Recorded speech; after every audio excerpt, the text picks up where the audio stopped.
অতএব আমি আমাদের মুসলিম ভাইদেরকে বলতেছি, আপনি আপনার দায়িত্ব কর্তব্যবোধ সম্পর্কে সচেতন হন। আপনি ফিলিস্তিনের মুসলিমকে বাঁচাতে হইলে আপনি আপনার নিজের ইসলামটাকে আগে বাঁচান। আল্লাহ আপনাকে আমাকে শক্তিশালী করবে ইনশাআল্লাহ, শক্তিশালী করবে। আপনারা দেখতে পাচ্ছেন সমস্ত রাষ্ট্রনায়ক নিজের কুরসি নিয়ে ব্যস্ত, এটা সবই দেখতে পাচ্ছেন। সৌদি আরব বলেন, কাতার, কুয়েত, সমস্ত আরব রাষ্ট্রকে বলেন, তারা সবাই তাদের কুরসি গদি নিয়ে ব্যস্ত। কিন্তু তাদের একটা পেরেশানি তো অবশ্যই আছে। তারা হয়তো এটাও ভাবতেছে যে আমরা যদি, আমি সৌদি আরব তো থেকে আসছে এবং আলেমদের সাথে তো কথা হয় এবং আমাদের সালাফি আলেমদের সাথেও আমাদের অনেক কথা হয়।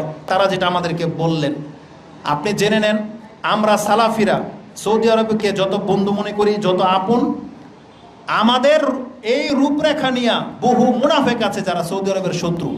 জানেন, সৌদি আরবের শত্রু। সৌদি আরব যদি এখন ধরেন অ্যাটাক করেই নেয় ইসরায়েলকে, সৌদি যদি করে না, আপনি দেখতে পাবেন এই শিয়া মার্কা মুনাফেকরা ওই সৌদির দিকে অ্যাটাক করে বসবে। বুঝেন, যাদের ইমামদের পেছনে নামাজ পড়া আপনাদের হুজুররা জায়েজ মনে করে না। বুঝেন কথা? আর সেই রাষ্ট্রের নায়ক কিসের ভিত্তিতে যুদ্ধ করতে যাবে? কারণ তারা আমাদের চাইতে খুব ভালো করে জানে যে আমাদের মধ্যে মুনাফিকের সংখ্যা বেশি আছে। ইরান লাগিয়ে দিয়ে ইরান পেছন থেকে সরে যাবে, ইয়ামানি সরে যাবে, দুবাই সরে যাবে, কারণ দুবাই তো অলরেডি চলেই গেছে আমেরিকার দিকে।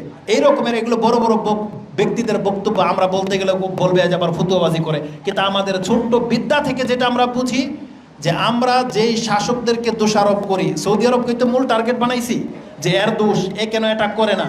তবে জেনে নেন, জি জেনে নেন, যদি তাকে আপনি সাপোর্ট করেন, যদি তাকে বলেন, ওয়াদা করেন যে আমরা থাকবো আপনার পাশে, যদি ওই যে কি বলে ইন্দোনেশিয়া, মালয়েশিয়া, তারা সব মুসলিম রাষ্ট্র যদি সৌদি আরবকে দায়িত্ব দেয় যে আপনি যান, আমরা সাথে আছি, আমরা মুনাফিক করবো না, তারপর দেখেন রেজাল্টটা কি হয়।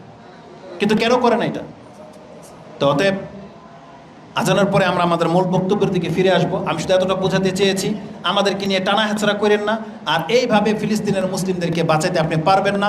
আপনি আগে আপনার দিন বাঁচান, আর ইহুদির সাথে, খ্রিস্টান, হিন্দু, বৌদ্ধর সাথে আপনি আগে সম্পর্ক ছিন্ন করেন। এটা আমাদের দাবি থাকবে। আল্লাহ কবুল করার তৌফিক দান করুন, আমিন।